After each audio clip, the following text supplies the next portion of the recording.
अगर इंग्लिश के पेपर में अच्छे नंबर लाना तो एग्जाम के आखिरी दिन इन स्टेप्स को फॉलो करके जरूर रह जाना है। क्या है मेरे दोस्तों स्टेप? वो पहला स्टेप से यह है आपका सिर्फ रिवीजन करना है, सिर्फ रिवीजन करना है। आप कहोगे सर इसका मतलब क्या है कि सिर्फ रिवीजन करना है?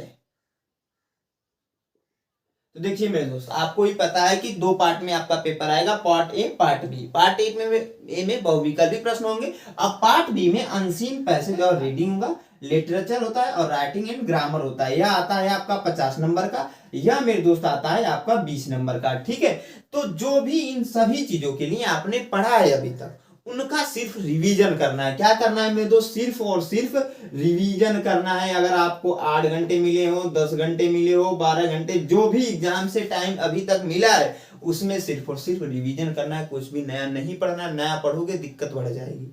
ठीक है, क्या करना है? सिर्फ रिवीजन करना है। साथ ही मेरे दोस्त रफ पर उसे लिखना है, क्योंकि इंग्लिश का एग्जाम है। मेरे को पता है मेरे भाइयों को इंग्लिश में लिखने में बहुत प्रॉब्लम होती है, तो इसलिए आपने जो भी पढ़ा है उसे एक बार रफ पर जरूर लिख लीजिएगा, मन से, खुद से। ठीक है ना, ये नहीं कि देख कर लिखना, ऐसा कुछ नहीं है। मन में यूटिलाइज कीजिए, दिमाग में अपने यूटिलाइज कीजिए मेरे दोस्त, और उसे फिर से एक बार रफ पर लिख लीजिए। ठीक है, यह काम जरूर कीजिएगा। ठीक है, पहला काम हुआ। दूसरा काम क्या कीजिएगा मेरे दोस्त कि मॉडल पेपर सॉल्व मत कीजिएगा, मॉडल पेपर सॉल्व मत कीजिएगा। ठीक है ना, क्यों सॉल्व नहीं कीजिएगा मेरे दोस्त? क्योंकि जब भी सॉल्व करने बैठोगे, ये हो सकता है कि इस मॉडल पेपर में आपका सारे क्वेश्चन आ रहे हो, यह भी हो सकता है कि बहुत कम क्वेश्चन आ रहे हो। सारे आ रहे हैं तो अच्छी बात है, तब तो ठीक है भैया। अगर नहीं आ रहे हैं तब क्या होगा आपका?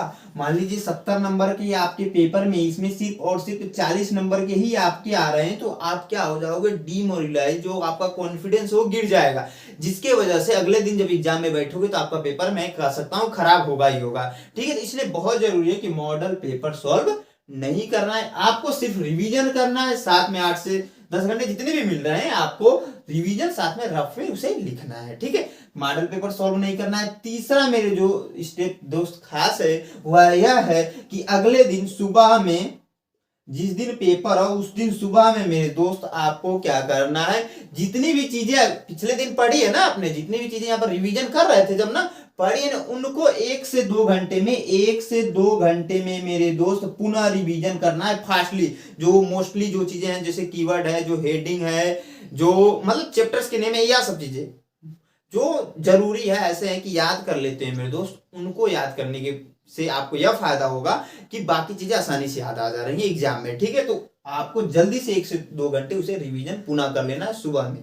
ठीक है, चौथा पॉइंट मेरे दोस्त बहुत खास है, बहुत इंपॉर्टेंट है मेरे दोस्त। अगर ये वीडियो आपको पसंद आ रही हो तो वीडियो को लाइक कीजिएगा, साथ में दोस्तों के साथ शेयर जरूर कीजिएगा। एक लड़का यहाँ तक वीडियो को वॉच कर रहा है, एक मेरे भाई वीडियो को यहाँ तक वॉच कर रहा है, तो उसको, मेरे को पता है जो भी चीजें मैं सिखा रहा हूँ, सिखाने का प्रयास कर रहा है मेरे दोस्त को समझ में आ रही है, तो आपको क्या करना है मेरे दोस्त? एक अपने भाई को, अपने दोस्त को जरूर शेयर कर देना है इस वीडियो को। ठीक है, चौथा पॉइंट आ जाता है मेरे दोस्त कि रात को अच्छी नींद लेनी है, रात को अच्छी नींद लेनी है, अच्छी नींद लेनी है। ठीक है ना, यह नहीं है कि रात भर आपने पढ़ा और सुबह पेपर देने चले गए, क्योंकि बहुत सारे भाई लोग ये भी सोचते हैं कि कल ही पेपर है भैया, अभी से पढ़ना है, पढ़ते रात भी पढ़ते रहे, पढ़ने के बाद जब पेपर देने जाएंगे, पेपर देने के बाद जब आएंगे तो भैया सोएंगे। ऐसा कुछ मत कीजिएगा, नहीं तो आपका पेपर मैं 100% कह सकता हूँ खराब हो जाएगा। मैंने एक्सपीरियंस किया मेरे दोस्त, मैंने कई सारे लोगों से पूछा है इसके बारे में।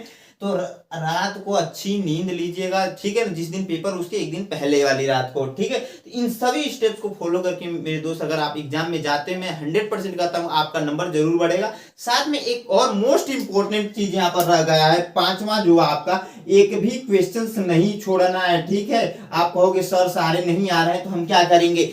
भैया 45 नंबर के आएंगे, 45 नंबर के आ रहे होंगे मान लीजिए 70 नंबर में, क्योंकि 20 तो आपके बहुविकल्प है भैया। ठीक है, तो 45 नंबर के भी आ रहे हो, बाकी क्वेश्चन को आपको क्या करना है? एक्स वाई कुछ भी लिख कर आना है, ये नहीं है कि छोड़कर चले आएगा कुछ भी।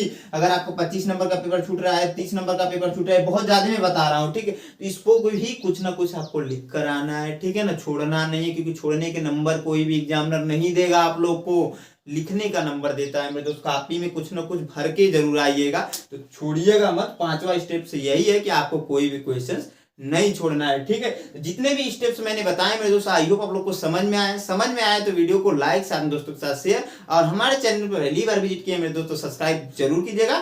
तो जय हिंद दोस्तों।